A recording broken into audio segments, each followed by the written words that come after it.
되리라. 아멘.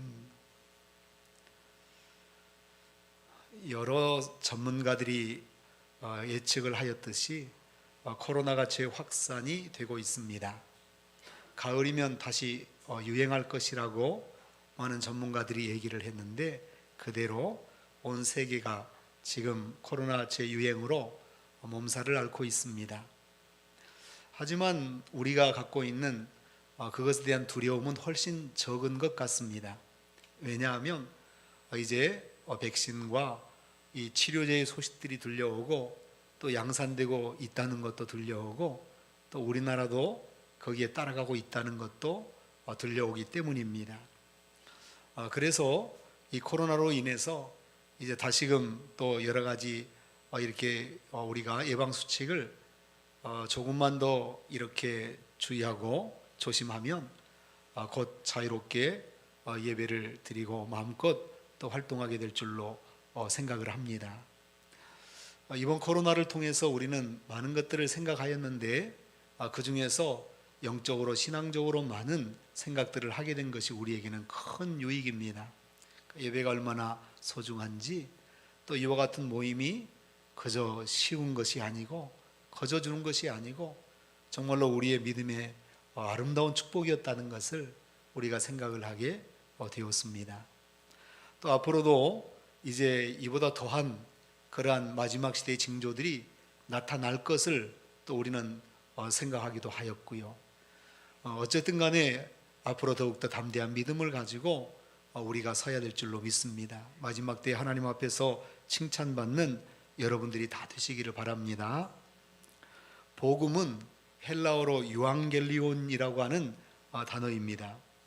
유라고 하는 것은 좋다라는 뜻이고, 앙겔리온이라는 단어는 하늘에서 온 천사라는 말입니다. 즉 복음은 하늘에서 온 좋은 소식, 즉 하늘에서 온 천사, 천사는 좋은 소식을 전하는 메시지를 말하는 겁니다. 그러니까 복음은 무엇인가? 하늘에서 온 좋은 소식입니다. 즉 하늘에서 하나님께서 보내주신 좋은 소식이라는 뜻입니다. 그것이 복음입니다. 오늘 본문 15절은 이렇게 말씀합니다. 우리 15절 다시 한번 같이 읽겠습니다. 시작. 믿보다 모든 사람이 받을 만한 이 말이요 그리스도 예수께서 죄인을 구원하시려고 세상에 임하셨다 하였도다. 죄인 중에 내가 괴순이라. 아멘.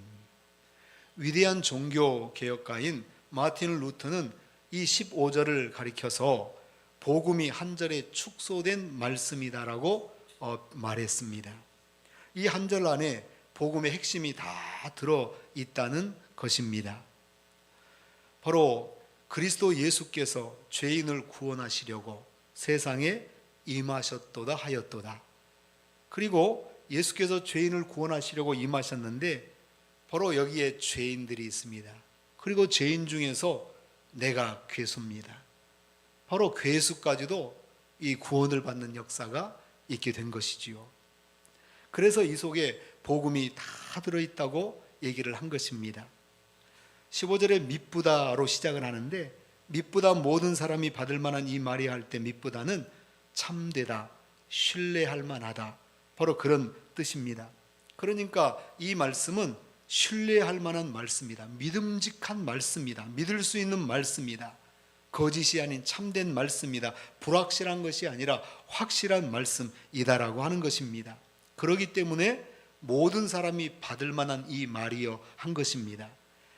신분, 국적, 성별, 높낮이, 많고 적음에 상관없이 모든 사람이 다 받아들여야 마땅한 말씀이라고 하는 것입니다. 복음이 바로 그런 것입니다. 모든 사람이 받아들여야 되는 것이지요. 복음의 내용은 그리스도 예수께서 죄인을 구원하시려고 세상에 임하셨다는 것입니다. 구원, 죄인, 예수, 이 세 단어가 복음의 핵심입니다. 세상 속에서 바쁘게 살아가는 동안에는 사실 구원이라는 단어가 별로 눈에 들어오지 않습니다. 그러나 이 땅에서 호흡이 멈추는 순간, 그 순간이 누구에게 다가옵니다. 누구에게나 다가오는데 하나님께서 이 땅의 삶을 그치라고 하실 그때 가장 중요한 단어가 무엇이겠습니까? 바로 구원입니다. 그가 얼마나 출세했는가, 또 그가 얼마나 돈이 많은가, 그가 얼마나 지식이 많으냐는 전혀 그 순간에 중요하지 않습니다. 그런 것들은 아무 의미가 없습니다. 우리가 이 땅을 떠나는 순간, 우리 육신에서 호흡이 끊어지는 순간, 죄는 용서받았는가? 그는 구원을 받았는가? 그의 영혼은 천국에 들어가는가? 그는 하나님과 화목했는가? 그는 예수 그리스도를 구주로 믿었는가? 바로 이런 질문이 그 마지막 순간에는 가장 중요한 것입니다. 여러분, 이런 질문에 대해서 그 자리에서 확실한 대답을 하시는 성도들이 다 되시기를 주의 이름으로 축복합니다. 사도 바울은 내가 죄인 중에 괴순이라고 말하고 있습니다. 이 말씀이 무슨 의미입니까? 사람들은 모두 다 죄인이되 똑같은 종류의 죄인은 아닙니다. 무슨 말씀이냐 하면 어떤 사람은 더 흉악한 죄를 범하고 또 어떤 사람은 덜 흉악한 죄를 범한 사람도 있다, 그 말입니다. 죄를 많이 지은 사람은 지옥의 형벌이 더 클 것입니다. 또 작은 죄를 지은 사람은 형벌이 작을 것입니다. 그런데 죄를 많이 지어도 또 작게 지어도 공통점은 모두 다 지옥에 간다는 것입니다. 우리 중에는 천국 갈 자격이 있었던 사람은 아무도 없습니다. 다 지옥 형벌에 해당되었던 우리입니다. 로마서 3장 23절은 너무나 유명한 말씀 아닙니까? 모든 사람이 죄를 범하였음에 하나님의 영광에 이르지 못하였다 하는 말씀 말입니다. 여러분, 사도 바울은 왜 죄인 중에 괴수입니까? 사도 바울은 자기 자신을 죄인의 괴수라고 한 이유가 오늘 본문 13절에 기록되어 있습니다. 우리 13절도 다 같이 다시 한번 읽어보시겠습니다. 다 같이 13절 읽습니다. 시작. 내가 전에는 비방자요 박해자요 폭행자였으나 도리어 긍휼을 입은 것은 내가 믿지 아니할 때에 알지 못하고 행하였음이라. 아멘. 사도 바울이 전에는 박해자였다는 것입니다. 비방자였습니다. 폭행자였기 때문에 자신은 죄인 중에 괴수라, 두목이라고 얘기를 한 것입니다. 정말 그는 교회를 박해했습니다. 사도행전 8장 3절에 보면 사울이 교회를 전멸할 새 각 집에 들어가 남녀를 끌어다가 옥에 넘겼다고 기록하고 있습니다. 또 9장 2절에도 바로 그 도를 따르는 사람을 만나면 남녀노소를 물러나고 결박하여서 예루살렘으로 잡아오려 함이라고 기록을 하고 있습니다. 사울이 예수님 믿기 전에는 예수님 믿는 사람을 잡으러 다니면서 남녀노소를 가리지 않고 잡아서 감옥에 집어넣은 것입니다. 예루살렘뿐만 아니라 사방 다른 곳에서 심지어는 다메섹까지 가서 그렇게 한 것입니다. 그때 사도 바울이 예수님을 잘 몰라서 그렇게 했습니다. 그래서 그때 그 죄를 생각하면 부끄러워서 고개를 들 수도 없고 죄인 중에 괴수라고 고백하지 않을 수 없었던 것이지요. 그는 언어로 주님의 일들을 회방했습니다. 말로써 예수님을 모독했다, 그 말입니다. 오늘날도 일부 사람들이 하나님과 교회를 향해서 말로 모독을 합니다. 이웃을 향해 악한 말을 쏟아놓기도 하지요. 자주 이것이 사회 문제가 되고 있지 않습니까? 인터넷에서 얼굴이 보이지 않는다는 이유로 사람을 죽이는 말을 함부로 하고 있는 것입니다. 사실 마지막 시대는 그러기 때문에 정말로 죄의 악이 관영할 수밖에 없습니다. 왜 그렇습니까? 익명입니다. 얼굴도 보이지 않고 이름도 안 나옵니다. 그러니 악한 말들을 마음껏 쏟아내나 버리는 것입니다. 그러니 마지막 시대가 얼마나 바로 죄가 많겠습니까? 점점 더 많아질 수밖에 없다고 하는 것이지요. 마태복음 12장 36절은 이렇게 말씀합니다. 다 같이 한번 해보시죠. 내가 너희에게 이르노니 사람이 무슨 무익한 말을 하든지 심판날에 이에 대하여 신문을 받으리니. 아멘. 심판날에 신문, 재판을 받는다는 것입니다. 다 신문을 받습니다. 무엇을 받는다고 그랬습니까? 무슨 무익한 말을 하든지, 아무 이롭지 않은 말, 그러한 말을 했던 모든 것들에 대해서 신문을 다 받을 것이라는 겁니다. 재판을 받지요. 무익한, 유익하지 않은 그런 말을 해도 하나님이 심판하십니다. 하물며 남을 해치는 악한 말, 큰 심판이 있는 것입니다. 사람들은 그것을 모르고 있습니다. 사도 바울도 믿기 전에는 몰랐습니다. 자신이 옳은 길을 가고 있다고 생각을 했지요. 하지만 예수님 알고 나니 그것이 얼마나 아픈 일인지 모릅니다.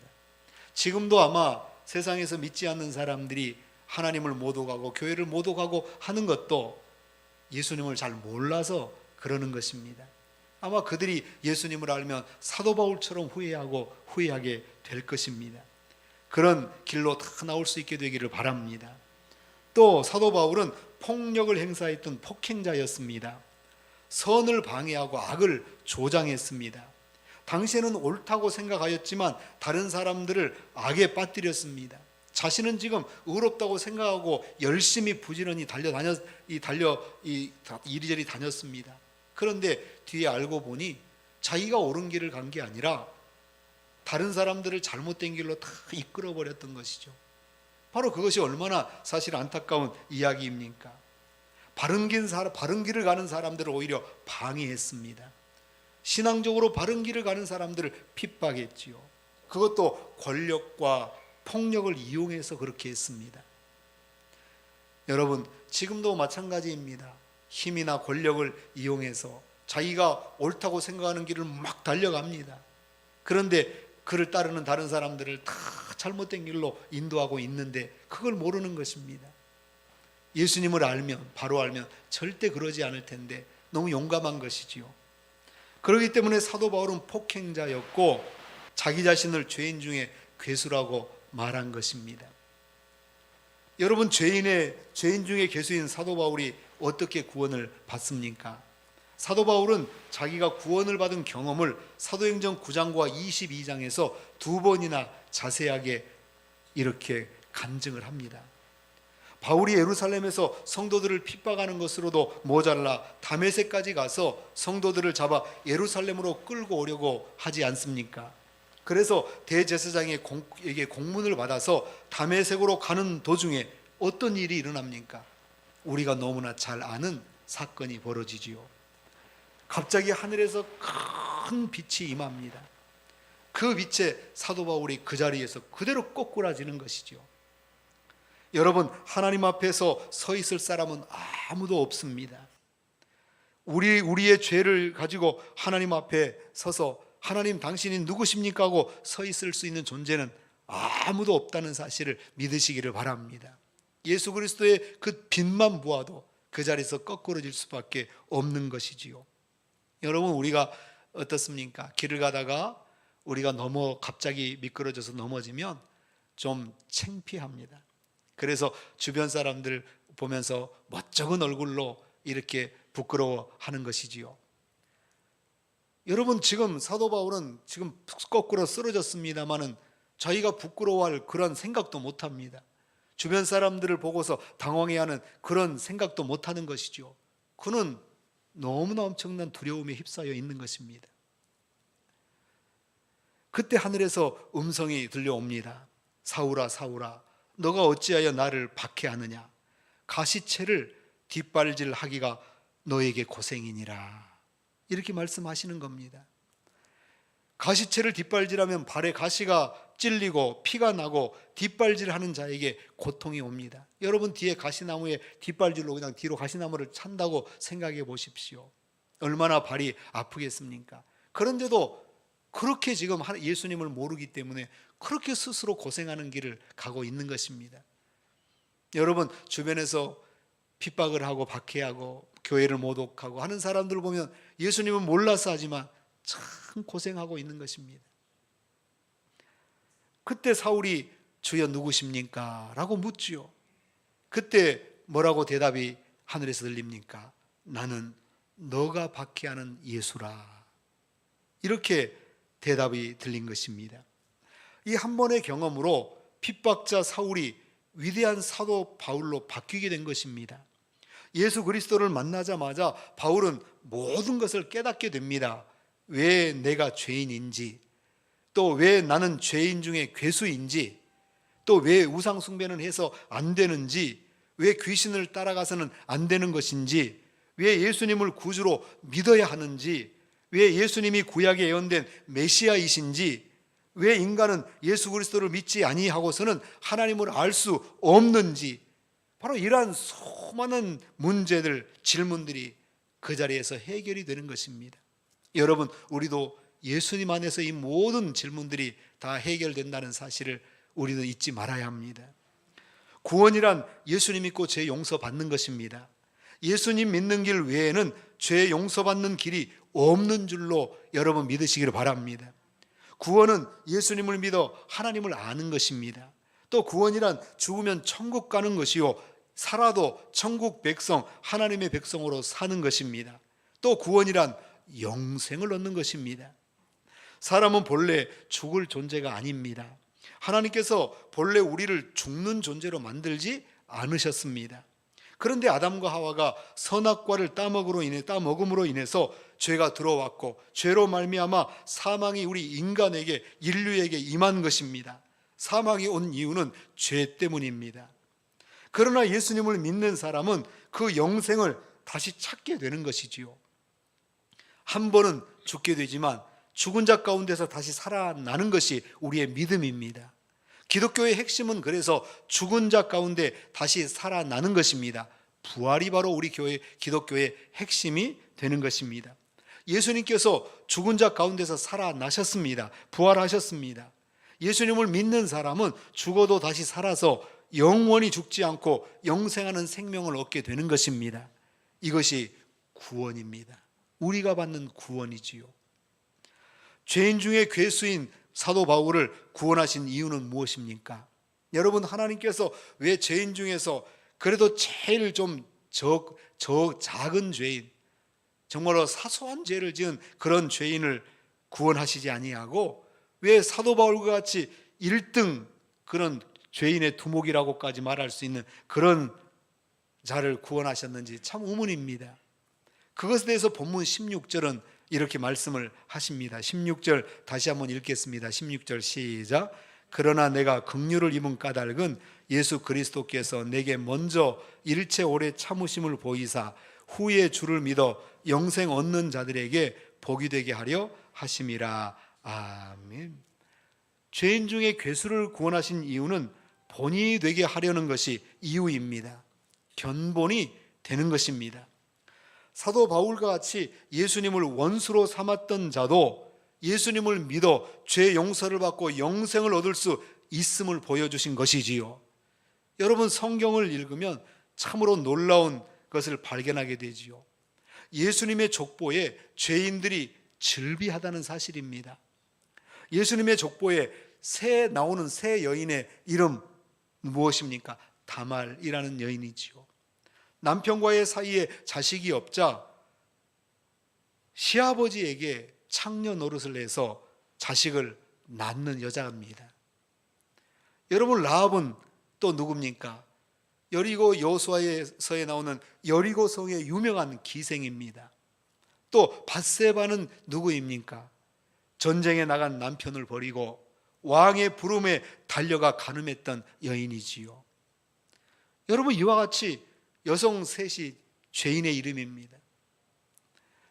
또 예수님의 족보 중에 남자도 마찬가지입니다. 여자만 그렇습니까? 남자도 마찬가지입니다. 다윗 왕은 밧세바와 간음했고 밧세바의 남편 우리야 장군의 살인을 지시하기도 했습니다. 솔로몬 왕은 지혜로운 사람이었지만은 이방 여인을 사랑해서 우상을 드려왔습니다. 그래서 나라가 둘로 나뉘어지게 만들었습니다. 므낫세는 극악무도한 왕입니다. 하나님의 선지자였던 이사야 선지자를 톱으로 잘라 죽였습니다. 여러분, 예수님의 족보에도 이런 죄인들이 있다는 것이 얼마나 놀랍습니까? 바로 이런 이름들이 다 지금 예수님의 족보에 나오는 이름들입니다. 이런 이름들이 나온다는 것 자체는 우리에게 참 한편으로는 은혜를 받게 되는 것이죠. 왜요? 저렇게 정말로 죄인 중에 죄수들이 구원받을 수도 있다는 것, 구원의 길로 나왔다는 것이 얼마나 놀라운 이야기입니까? 천국에서 예수님이 가장 먼저 만난 사람 누구였겠습니까?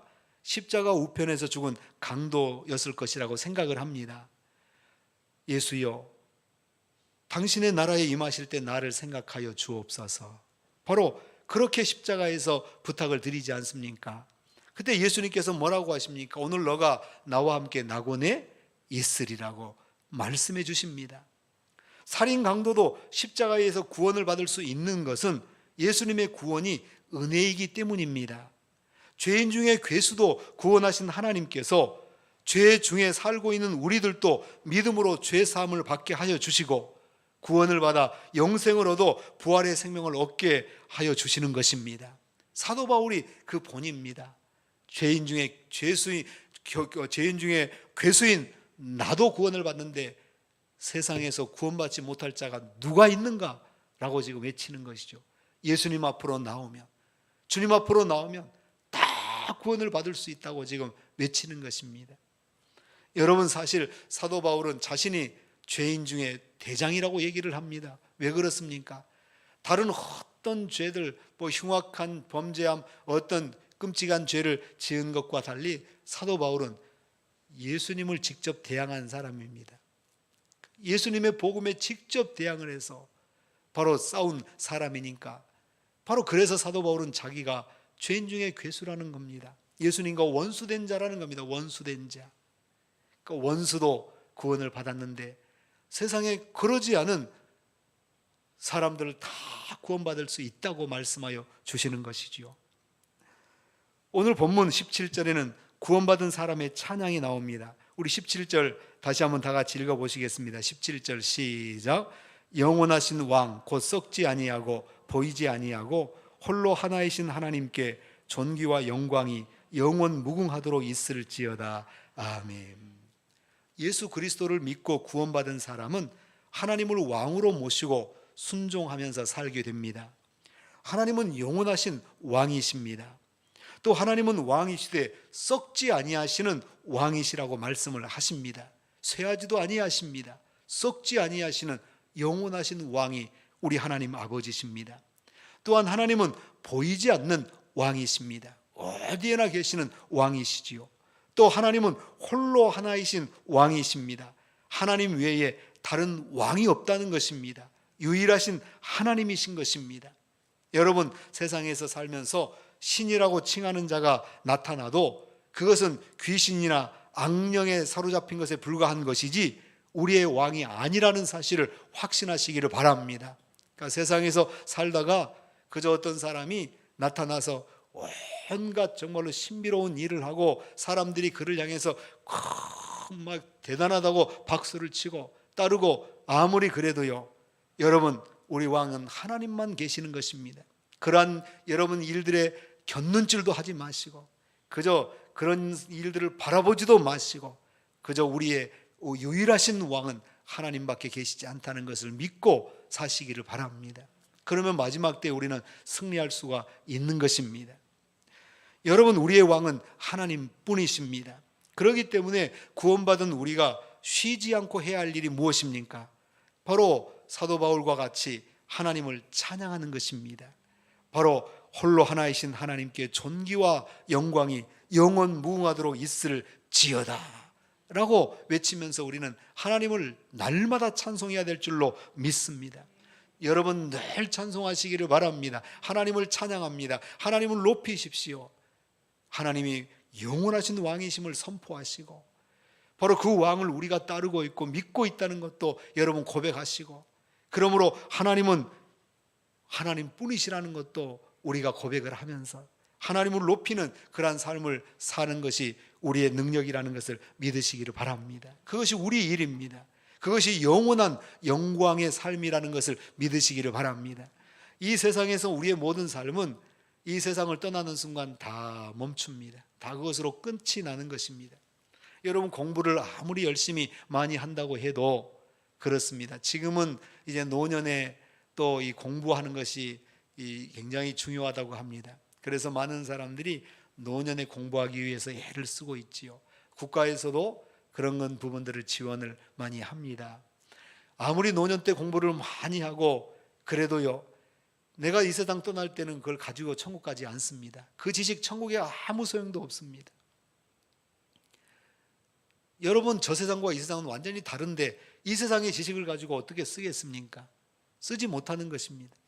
내가 이 땅에서 아무리 맛있는 거 잘 먹고 돈 잘 벌고 살아도요, 그것은 내 죽을 때 끝나는 것입니다. 더 이상 아무리 내가 모아놓아도 그것으로 끝이 나는 것입니다. 이 세상에 내가 아무리 세상 노래를 정말로 잘 부르고 노래방 가서 100점을 계속 이렇게 노래 부를 때마다 나온다고 해도 우리가 죽고 나면 아무 쓸데없는 노래입니다. 그것으로 끝이 나버립니다.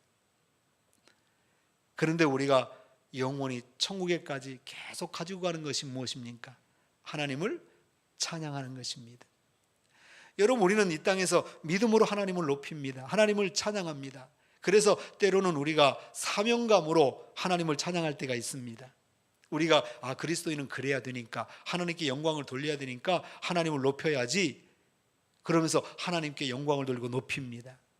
그래서 우리의 이 땅에서의 삶은, 그래서 때로는 그냥 사명감에 어쩔 수 없이 그렇게 할 수도 있는 것이죠. 그런데 한번 생각해 보십시오. 하나님 앞에 나갔을 때, 하나님 앞에서 우리가 하나님의 영광의 광채를 바라보면서, 영광의 하나님을 바라보면서, 주님을 바라보면서 우리가 하나님을 높인다고 생각해 보십시오. 내 눈앞에 하나님의 영광이 보입니다. 이 세상에 표현할 수 없는 놀라운 영광이지요. 그 영광이 내 속에서 그저 감격, 감동이 넘쳐나는 그러한 하나님을 찬양하는 역사가 그곳에 있지 않겠습니까? 여기에서는 그저 사명으로 기독교인이니까, 믿는 자니까, 하라고 하니까 해야지라고 하는 사람도 하나님의 영광을 직접 눈으로 보면서 얼마나 감격하겠어요. 속에서 하나님을 찬양하는 것이 막 솟아오르지 않겠습니까? 저절로 막 춤추며 하나님을 찬양하지 않겠습니까? 바로 그 역사가 더 뜨거워지게 이루어지는 것입니다. 그러니까 이 세상보다, 이 세상에서 우리가 열심히 했던 것이 더욱더 강력하게 이루어지는 것이 바로 이 하나님을 찬양하는 역사입니다. 그러니 여러분, 우리가 구원받은 우리가 쉬지 말고 해야 될 일, 하나님을 부지런히 높이시고 하나님을 찬양하십시오. 말로도 노래도 우리의 모든 삶으로 하나님을 자꾸 높이시기를 바랍니다. 그것이 우리가 할 일이라는 사실을 믿으시기를 바랍니다. 다 같이 기도드리겠습니다. 하나님 아버지, 참으로 감사합니다.